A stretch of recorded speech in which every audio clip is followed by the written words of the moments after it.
लक्ष्मण हाकेंच्या बाबतीत बोलायचं झालं तर त्यांची कुठेही चूक नाही असं मला वाटतं. त्यांना सकाळी जो फोन येतो त्यांच्या नेत्यांच्या माध्यमातून आणि नेते जे बोलतात ते लक्ष्मण हाके सातत्याने बोलत असतात. महाराष्ट्र कुस्तीगीर परिषदेचं काल इलेक्शन होतं. विविध जिल्ह्याचे सर्व पदाधिकारी एकत्रित येऊन मतदान दिलं जातं, चर्चा केली जाते आणि त्याच्यातून निर्णय घेतला जातो. त्यामुळे पूर्णपणे पारदर्शक पद्धतीची प्रक्रिया आपण अवलंबली होती आणि ती प्रक्रिया बघण्यासाठी अतिशय सीनियर माजी न्यायाधीश बगरे सर त्या ठिकाणी आले होते आणि ते स्वतः विविध राज्य सरकारच्या कमिशनवर आहेत. त्यामुळे एवढा मोठा व्यक्ती तिथं असताना आणि पूर्ण इलेक्शन प्रक्रिया ही पारदर्शक झाल्यानंतर आणि त्याच्यामध्ये सर्व पदाधिकाऱ्यांनी पाठिंबा दिल्यानंतर जर असं कोणी राजकीय बोलत असेल तर ते योग्य नाही. भाजपचे असे अनेक नेते विविध राज्यांमध्ये जे विविध स्पोर्ट्सच्या ज्या संघटना आहेत त्याचं महत्त्वपूर्ण पद ते तिथं बघत असतात. पण आम्ही कधीही त्या बाबतीतला आक्षेप घेतला नाही. काही जण घेत असतील तर आम्ही त्याला महत्त्व देत नाही. क्रिकेटमध्ये जेव्हा एखादं पद आम्हाला मिळालं त्या पदाला पूर्णपणे न्याय आणि प्रामाणिक पद्धतीने न्याय आम्ही दिलेला आहे. तसंच कुस्तीमध्ये सुद्धा कुस्तीमध्ये असणारे सर्व पैलवान, सर्व मान्यवर, सर्व पूर्वीचे महाराष्ट्र केसरी व त्या क्षेत्रामध्ये चांगलं काम करणारे सर्व कुस्तीप्रेमी यांना सगळ्यांना विश्वासात घेऊन क्रिकेटमध्ये सुद्धा कायापलट करण्याचा प्रामाणिकपणे प्रयत्न आम्ही सर्वजण तिथं करणार आहोत.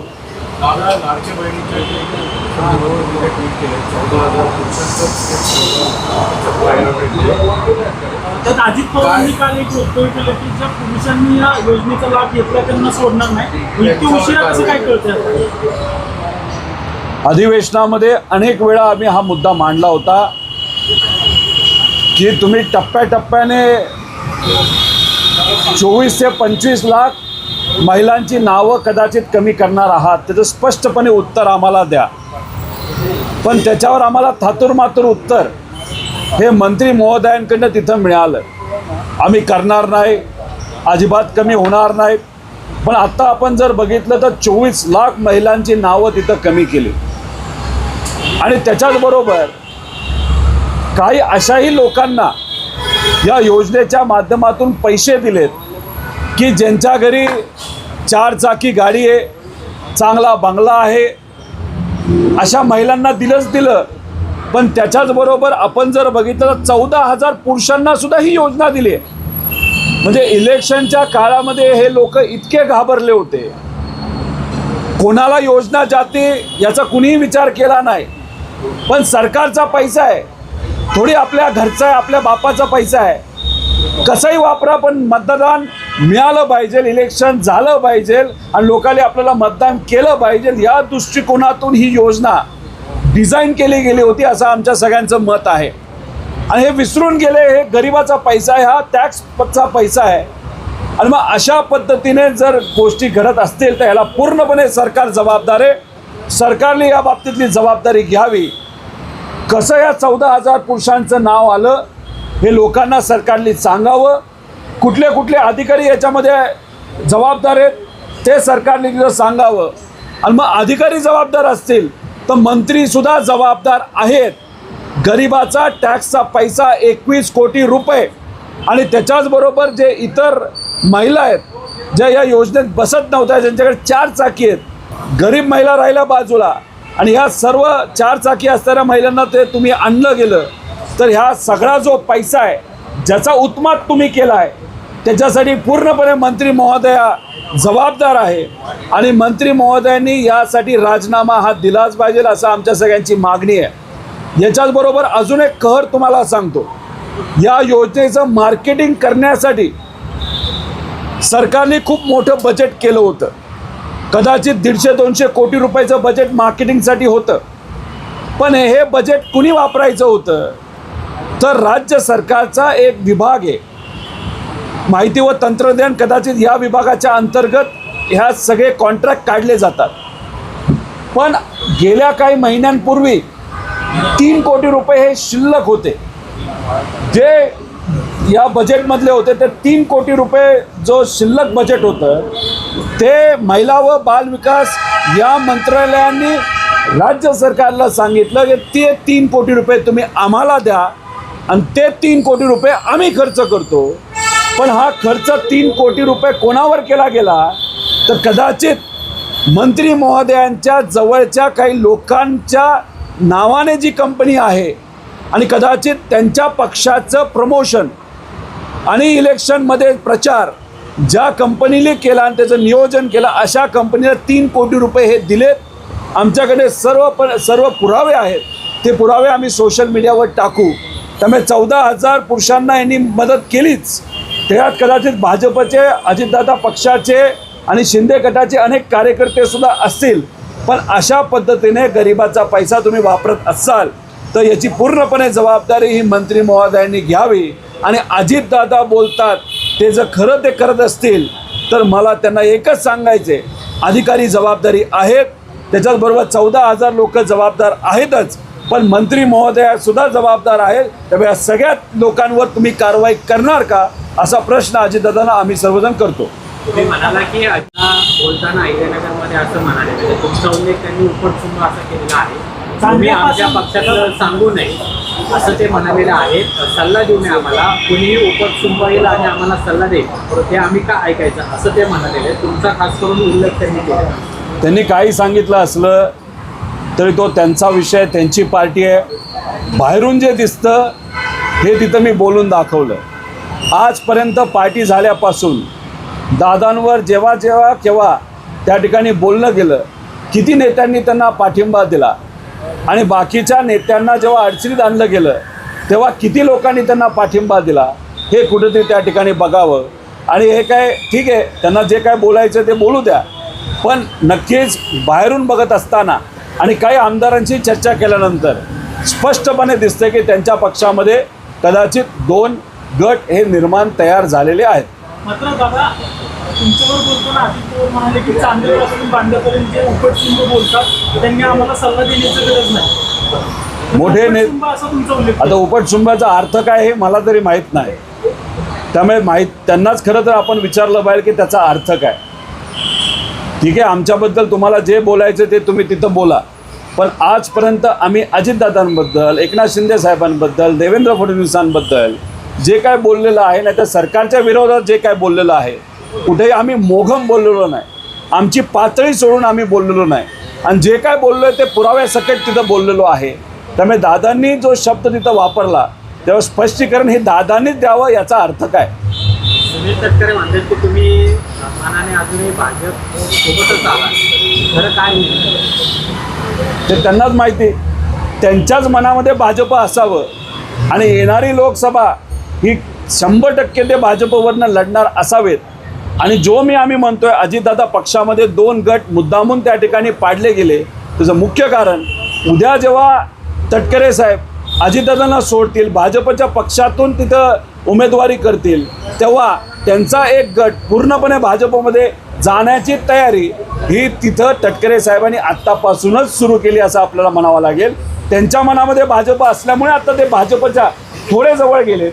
आता उद्या उडी मारून ते डायरेक्ट भाजपमध्ये जाऊ शकतात. आम्ही ज्या पक्षामध्ये आधी होतो त्याच पक्षामध्ये आत्ताही आहोत. जो विचार आम्ही पूर्वी मांडत होतो तो विचार आत्तासुद्धा मांडत आहोत. आमच्यात मात्र कुठं बदल झालेला नाही. जो कुठला बदल झाला आहे तो तटकरेंमध्ये आणि त्यांच्या सर्व नेत्यांमध्ये झालेला आहे. त्यामुळे आम्ही कोणाजवळ आहोत हे दुनियाला माहिती आहे. तुम्ही काय करत आहात हे दुनियाने बघितलेलं आहे. त्यामुळे उगाच आमच्याबद्दल तुम्ही वेगळं काय बोलून तिथं कुठे कन्फ्युजन करू नका. कारण लोकांना स्पष्टपणे माहिती आहे आमची भूमिका काय आणि तुमची भूमिका काय. आता राज्यातल्या हनी ट्रॅप संदर्भात अनेक चर्चा आहेत. आज तर मंडळे त्यांनी राज्यपालांची भेट घेतली. हनी ट्रॅप प्रकरण पुढे काही होणार आहे अशी अपेक्षा आहे का तुम्हाला? नाही, हनी ट्रॅपच्या बाबतीत खऱ्या अर्थाने खोलात जाण्याची जरूरत आहे. आणि खडसे साहेब ज्या मुद्द्यावर बोलत आहेत त्याच्यावर सुद्धा इन्व्हेस्टिगेशन होण्याची जरूरत आहे. अंधेरीला असला कुठला FIR होता जो हनी ट्रॅपचा होता, पण त्याच्याबद्दलची अजूनसुद्धा चर्चा केली जात नाही. आणि हा FIR झाल्यानंतर अधिवेशन झालं आणि जेव्हा देवेंद्र फडणवीस साहेबांना जे आपले होम मिनिस्टर आहेत त्यांना प्रश्न विचारला गेला हनी ट्रॅपबद्दल, तेव्हा ते म्हणाले की हनी नाही आणि ट्रॅपही नाही. म्हणजे त्यांनी चेष्टेत तो मुद्दा नेला, त्यांनी खोटं त्या ठिकाणी बोललं गेलं. त्यामुळे आमचं मत आहे की 100% हनी ट्रॅपचे विषय जे आज या राज्यामध्ये होत आहेत ते सत्तेतल्या काही लोकांच्या माध्यमातून होतात का काय असा प्रश्न तिथं निर्माण होतो. त्यामुळे हा लोढा जो आहे ज्याला आता ताब्यात घेतलं गेलं आहे त्याची CBI चौकशी झाली पाहिजे. त्याच्याकडे कुठले कुठले व्हिडिओ आहेत, कोणाचे व्हिडिओ आहेत, कशासाठी ते व्हिडिओ काढले गेले आणि या लोढाला सुद्धा जे पकडलं गेलं ते कशा माध्यमातून केलं गेलं आणि अंधेरीमध्ये जो FIR झाला तो कुठला FIR होता ह्याच्यात खऱ्या अर्थाने इन्व्हेस्टिगेशन होण्याची जरूरत आहे. आणि खडसे साहेब जे बोलत आहेत त्याच्यात खोलात जाऊन कुठेतरी खरं काय ते लोकांसमोर आणण्याची जरूरत आहे असं आमचं सगळ्यांचं मत आहे. असं वाटतं की खडसे साहेब जर बोलत असतील पुढच्या 4 दिवसातच त्यांच्याच जागेवर ड्रग्स पार्टी प्रकरणात त्यांना अटक होते. या गोष्टीकडे तुम्ही कसं बघता? आता काल जे काही त्या ठिकाणी दहाड पडली पोलिसांची, कोण कोण सापडलं हे तिथं आपल्या सर्वांना माहिती आहे. रक्त चेक करण्यासाठी दिलं आहे. रक्तामध्ये आत्ता आम्हाला जे कळतं आहे अल्कोहोल आले म्हणजे दारू आलेली आहे. दारू तर लिगल आहे. ड्रग्सच्या बाबतीतली अजून माहिती आपल्याला तिथं आलेली नाही. प्रश्न आम्हाला एवढाच पडतो की इन्व्हेस्टिगेशन हे पोलीस करत आहेत, पण तिथे असणारे जे व्हिडिओ आहेत ते भाजपच्या कार्यकर्त्यांच्या अकाउंटवरनं ते का प्रसिद्ध केले जातात? मग ते व्हिडिओ पोलिसांनी मुद्दामून दिले का? मग पोलिसांना मुद्दामून याला राजकीय हेतूतून या विषयाला तिकडं मोठं करायचं आहे का? पत्रकारांची याच्यामध्ये चूक नाही, पण पत्रकारांना जे व्हिडिओ आले ते कोणाकडनं आले? मग मुद्दामून या विषयाला कुठेतरी एक राजकीय चित्र नाहीतर राजकीय वळण देण्याचा प्रयत्न आज सत्ताधारी करतात का काय असा कुठेतरी प्रश्न आता अनेक लोकांना तिथं पडलेला आहे. त्यामुळे अजून 2-3 दिवस आम्ही थांबणार आहोत. अजून काय इन्व्हेस्टिगेशन होतं आहे हे तिथं आम्ही बघणार आहोत. आणि रोहिणीताई खडसे हा मुद्दा मांडत आहेत, खडसे साहेब स्वतः मांडत आहेत आणि त्यांच्याबरोबर राहून आम्ही सुद्धा तिथे आहोत. जे खरं ते पुढं आलं पाहिजे. चूक असेल तर त्याला चूकच म्हणलं पाहिजे, पण अशा पद्धतीने हे चूक नसेल आणि याच्या मागे जर काही षडयंत्र असेल आणि ते राजकीय षडयंत्र असेल तर हे चुकीचं आहे. राजकारणाला जर तुम्ही घरापर्यंत आणत असाल तर हे योग्य नाही. ह्याला राजकारणाची पातळी फार खालच्या लेवलला आणि चिखलात गेली असं आपल्याला त्या ठिकाणी म्हणावं लागेल जर याच्या मागे कुठं राजकारण असेल तर. तुम्ही आणि रोहिणीताई आज भेट घेणार होतात पोलीस आयुक्तांची, याच्यात काही चेंज झालं का पुढे? अशी कुठंच चर्चा नव्हती. आम्ही पोलिसांची कुठंच काय तिथं बोललो नाही. मग ते तुमच्यापर्यंत कसं आलं हे तिथं बघावं लागेल. आम्ही भेटणार होतो नव्हतो ही चर्चा कदाचित आमच्यातली असू शकेल, पण हे मीडियापर्यंत आलं कसं? जर आम्ही CP ऑफिसला फोन करून त्यांचा वेळ घेतला असेल मग CP ऑफिसकडनं मुद्दामून ते मीडियाला सांगितलं गेलं का? आता हे इन्व्हेस्टिगेशन आम्ही कुठेही तिथं काय प्रसिद्ध केलं नव्हतं. त्याच्याबद्दलची बोलणी केली नव्हती. आमची ती बैठक जर झाली तर ती कदाचित 31 तारखेला होऊ शकते, कारण थोडा वेळ इन्व्हेस्टिगेशनला दिला गेला पाहिजे असं आम्हाला वाटतं. आमदार मंगेश चव्हाण म्हणजे IACचा स्वभाव आहे त्यांचा. आता बघा, अय्याशी जर बघायची असेल तर मग दारू हा विषय असू शकतो, सिगरेट हा विषय असू शकतो. आता सिरसाट साहेबांचा तर सिगरेट सकट व्हिडिओ अख्खा जगाली तिथं बघितलेला आहे. मग मंगेश चव्हाण काय सिरसाटांना पण अय्याश म्हणता का? आता या महाराष्ट्रामध्ये या देशामध्ये अनेक लोक आपापल्या प्रायव्हेट लेवलला आपापल्या घरामध्ये हॉटेलमध्ये दारू पित असतील, सिगरेट पित असतील. आता तुम्ही दारू पितो आणि सिगरेट पितो म्हणून अय्याश म्हणत असाल तर अशी यादी काढायला गेलो तर आपण मोठी यादी काढू शकतो. त्यामुळे कोणाच्याही बद्दल असं बोलणं योग्य नाही. ते कोणाचे तरी पती आहेत, कोणाचा तरी वडील आहे. तुम्ही जर राजकीय दृष्टिकोनातून बोलायला गेला आणि याचं राजकारण करायला लागला हे कितपत योग्य आहे? त्यामुळे तुम्हाला कुठेही हक्क नाही.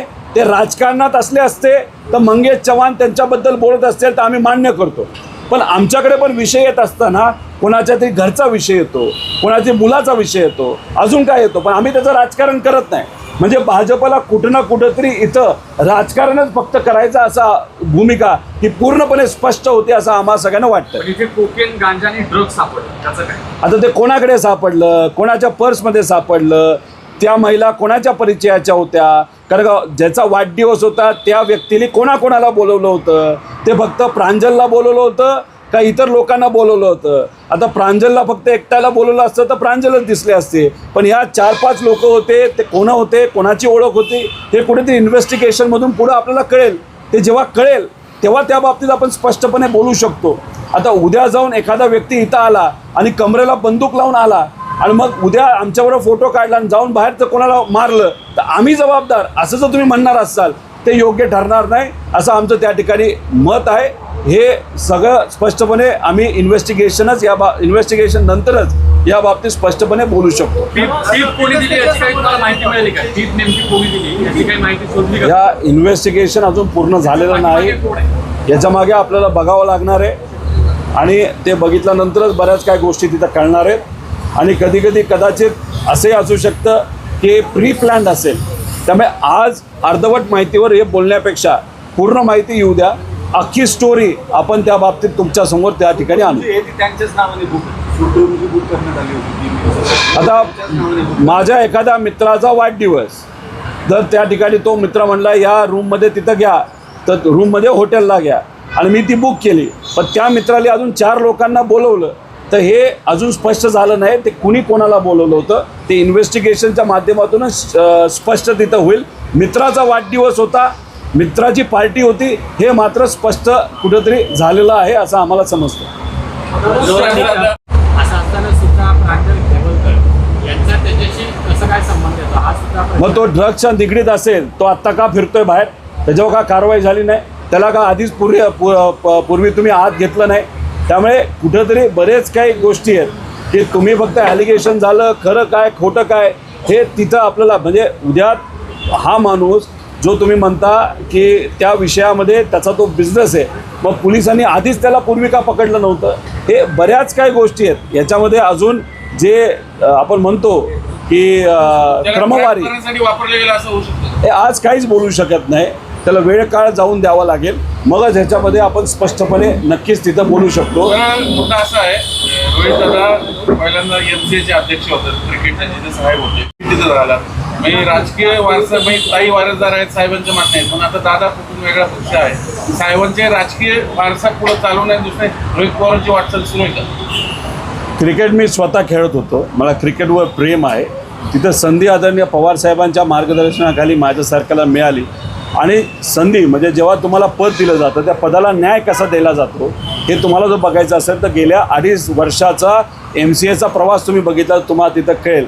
आता कुस्तीच्या बाबतीत आम्ही ग्रामीण भागातलं येतो, अनेक वेळा कुस्तीचं मैदानं आम्ही तिथं बघितलेली आहेत, स्वतः आम्ही कुस्तीची मैदानं भरवलेली आहेत. महाराष्ट्र केसरी आत्ताच आम्ही कर्जतच्या पवित्र भूमीमध्ये तिथं भरवलं होतं, खूप चांगला प्रतिसाद त्याला तिथं मिळाला. या सगळ्या गोष्टी बघितल्यानंतर जिल्ह्याच्या सर्व पदाधिकाऱ्यांना असं वाटलं की रोहित पवारांना आपल्याला संधी देता येईल आणि हा विषय कदाचित पवार साहेबांबरोबर त्यांनी चर्चेत आणला.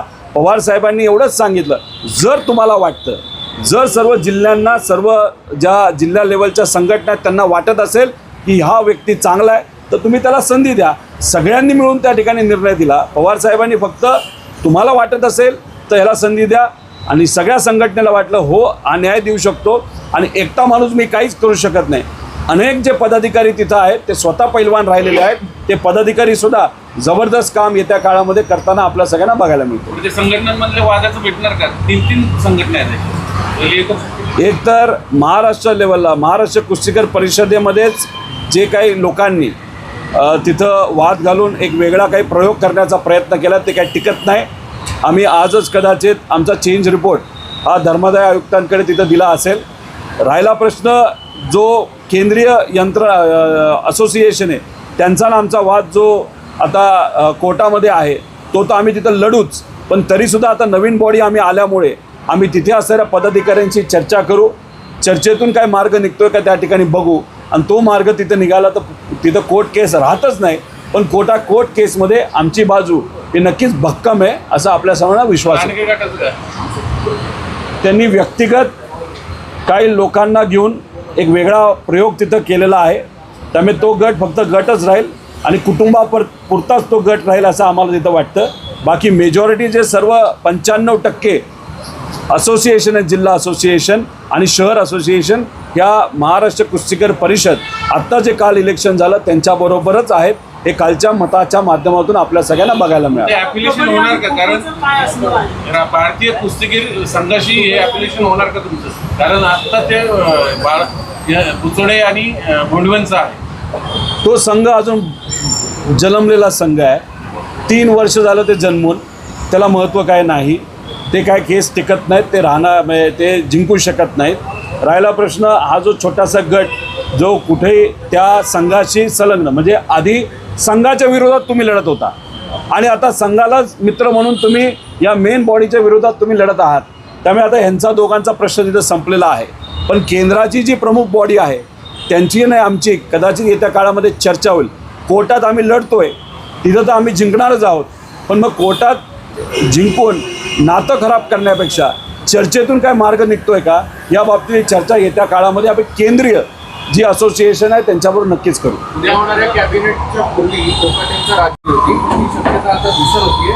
कारण आज अजित पवारांकडनं ताज हॉटेलमध्ये मंत्री आणि सगळ्या आमदारांना जेवणाचा बेत आहे. कोकाटेंचं राजीनामा खरंच होईल असं वाटतंय. आता जर जेवणाचा बेत ठेवला असेल तर कदाचित सेंड ऑफ सुद्धा असू शकतो की चला कोकाटेंनी विविध जे काही स्टेटमेंट तिथं दिलेले आहेत आणि त्यांनी जागा जी आरक्षित केली होती स्वतः, ती आता कदाचित नवीन आमदारांना तिथं दिली जात असावी, म्हणून त्यांना टाटा आणि नवीन व्यक्तीला वेलकम याच्यासाठी सुद्धा असू शकते. त्यांच्या पक्षात काय चालले आहे तो त्यांना तिथं विषय. दादांनी काही दिवसांपूर्वी भूमिका घेतली होती, नक्कीच आम्ही योग्य असा निर्णय घेऊ. महाराष्ट्राला कुठला योग्य निर्णय वाटतो की कोकाटेंना तिथून काढलं गेलं पाहिजे, एक चांगल्या सक्षम व्यक्तीला तिथं बसवलं पाहिजे.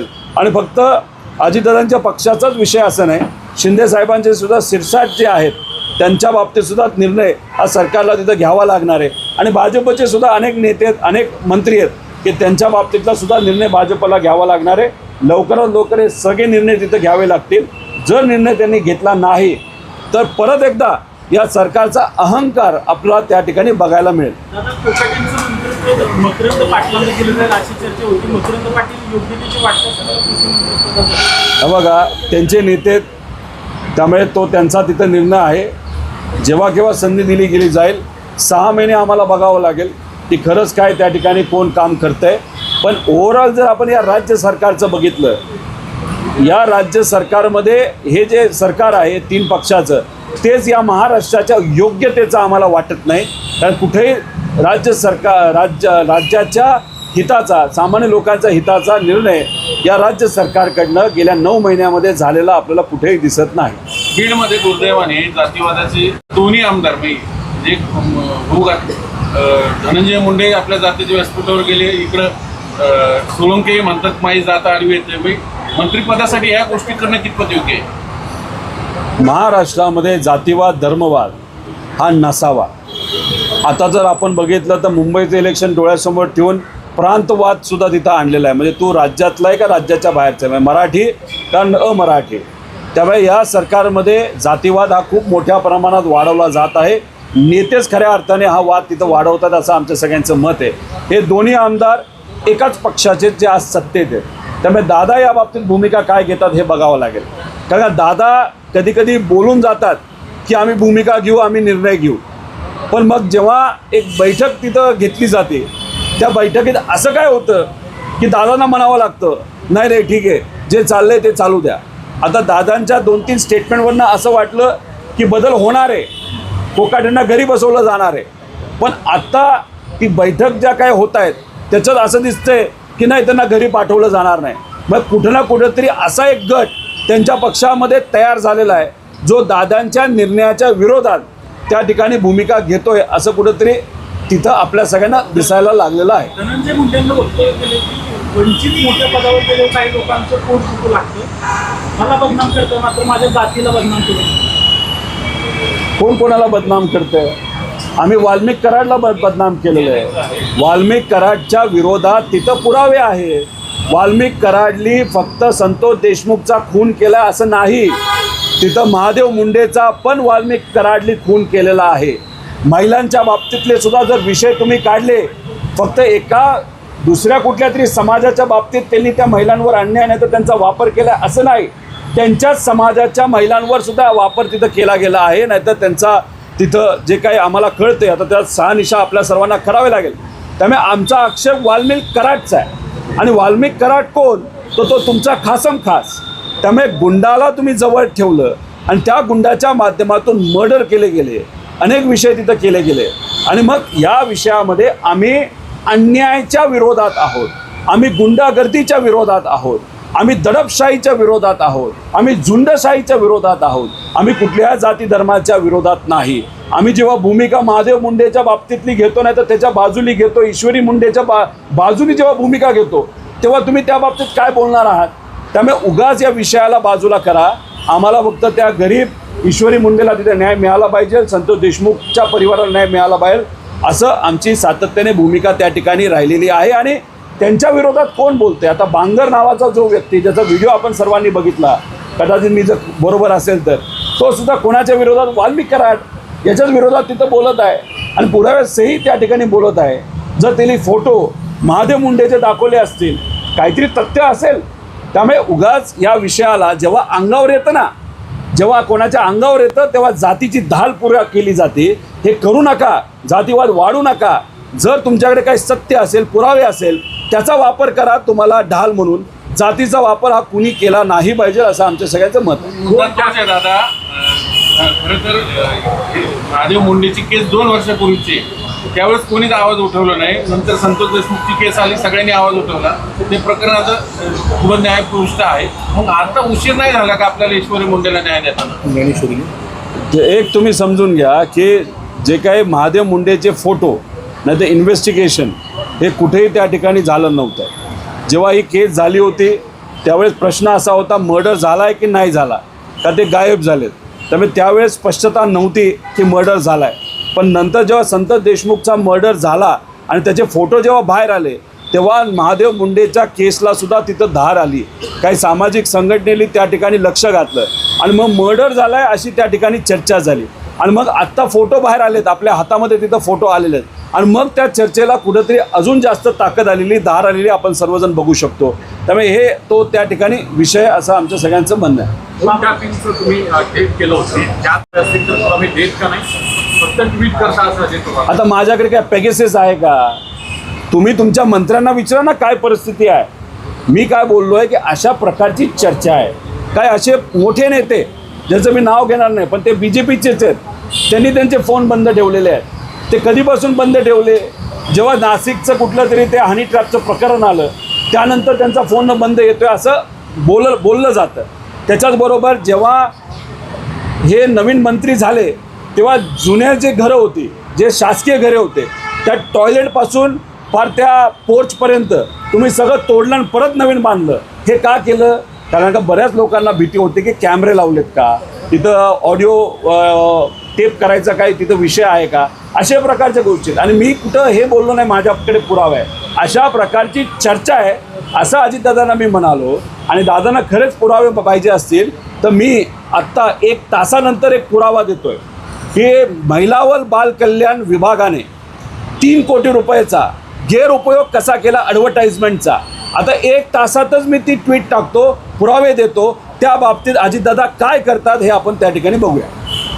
दादा असताना आता माहितीने त्यांना काउंटर करण्यासाठी प्लॅन केलेला आहे. कुठलंही मतांचं विभाजन होऊ नये म्हणून काम करत आहे.